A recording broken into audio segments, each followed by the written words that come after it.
Learning English. You know, you've been staring at a wall of paint samples for like over an hour. The blues kind of blur into greens, and your brain is practically melting. Yeah, you start wondering if you even know what the color blue is anymore. Exactly.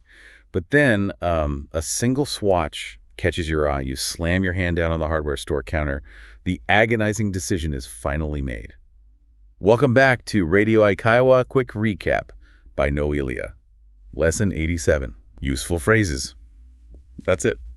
Today's mission is mastering how to confidently announce decisions in English, cutting through all that hesitation when you finally land on a choice. Here's the key sentence.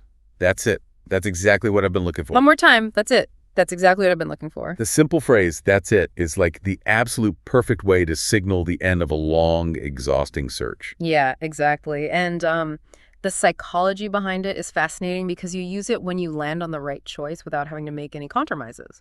All right, just like with that paint sample scenario. When you find the one you truly want, you don't need to keep looking, and the search is instantly over. The word "it" carries a tremendous amount of weight here. I mean, it represents the ultimate target, the answer, or, the specific thing you were hunting for. So by saying, that's it, you are declaring to yourself and anyone listening that the puzzle is completely solved. It brings a real sense of finality and relief to the conversation. You aren't asking for opinions anymore. You are firmly stating a conclusion. That's an empowering feeling, but what happens when you haven't finished a whole project, but you just need to set a boundary and stop for the day? Well, that brings us perfectly to our next phrase. Here's the first phrase. The last box is taped and labeled. That's it for today. One more time. The last box is taped and labeled.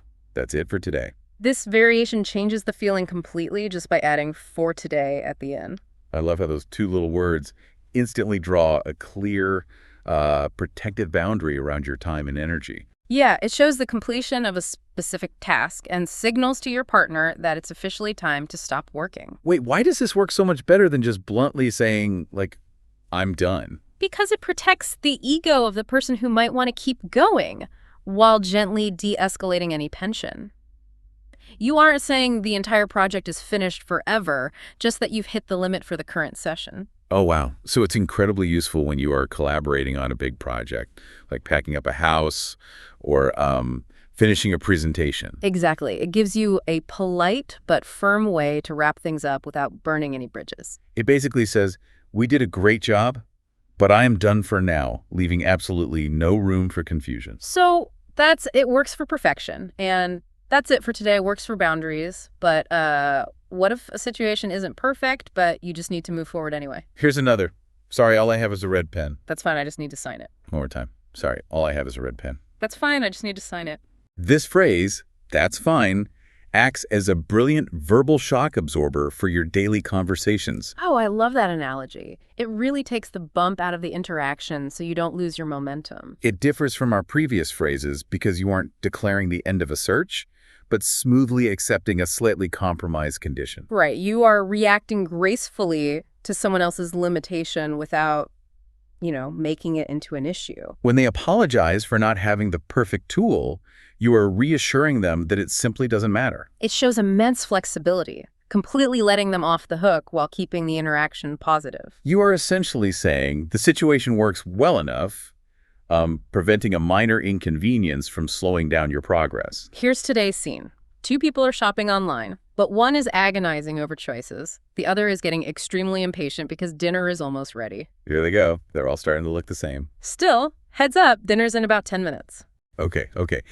I keep coming back to this blue one after looking at all the others. That's it then. I'm buying it before I change my mind. Good. Much longer and I would lost it. Oh man, I have definitely been in that exact situation before. This dialogue perfectly captures the painful tension of being stuck in analysis paralysis.